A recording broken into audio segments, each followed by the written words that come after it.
एक बार की बात है, ब्रह्मांड में जब शिव और पार्वती जी के पुत्र धरती पर बाल रूप में अवतार लिया करते थे। उनका नाम था गणेश। गणेश बहुत ही भोले भाले और सच्चे मन से भगवान शिव और माता पार्वती के परायण थे। उनका एक विशेष गुण था कि वे हमेशा माता पिता की सेवा में लगे रहते थे और हमेशा सच्चाई और न्याय का पालन करते थे। एक बार गणेश ने अपने माता पिता को देखा कि वे बहुत ही उदास और चिंतित दिख रहे थे। उन्होंने पूछा, माता, पिता, आपको क्या हो गया है? क्या मैं आपकी कोई मदद कर सकता हूँ? माता पार्वती ने बताया। बेटा, वहाँ दक्ष नामक एक यज्ञ का आयोजन हो रहा है। वह हमें इसमें नहीं बुलाया है क्योंकि तुम्हारा जन्म उस समय नहीं हुआ था। गणेश ने तत्काल अपने माता पिता को संतुष्ट करने का निर्णय किया और उन्होंने कहा, माता, पिता, मुझे कोई बाधा नहीं होगी। मैं इस यज्ञ में अवश्य जाऊंगा। गणेश ने यज्ञशाला में आकर सभी देवताओं से यज्ञ के विषय में बात की और सभी ने उनकी उत्साहित प्रशंसा की।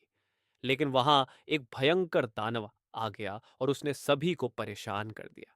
देवताओं ने इसे दूर करने के लिए कई प्रयास किए, परंतु कोई भी सफल नहीं हुआ। तब गणेश ने देवताओं से कहा। देवों, मुझे इस विघ्न को दूर करने का एक मार्ग दिखाइए। उन्होंने सोचा समझकर एक अद्वितीय विचार किया और उसने अपने माता पिता के चरणों में सिर झुकाया। फिर उन्होंने अनन्य भक्ति से भगवान शिव और माता पार्वती की प्रार्थना की। उन्होंने कहा, हे माता, हे पिता, मैंने इस विघ्न को दूर करने का संकल्प किया है। मैं जानता हूँ कि आप मेरी अनन्य भक्ति को स्वीकार करेंगे। गणेश की अनन्य भक्ति ने भगवान शिव पार्वती के हृदय को छू लिया।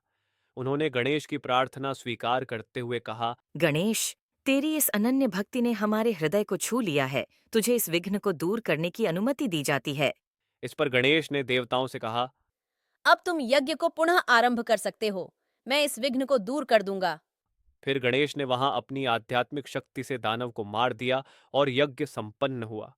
देवताओं ने गणेश की महिमा का गान किया और उन्होंने उनकी अनन्य भक्ति का आदर किया। इस कहानी से हमें यह सीखने को मिलता है कि भगवान गणेश की अनन्य भक्ति और सच्ची उनकी प्रार्थना ने विघ्न को दूर करने में सफलता प्राप्त की थी। यह हमें यह भी बताता है कि भगवान गणेश हमेशा सच्चाई का साथ देते हैं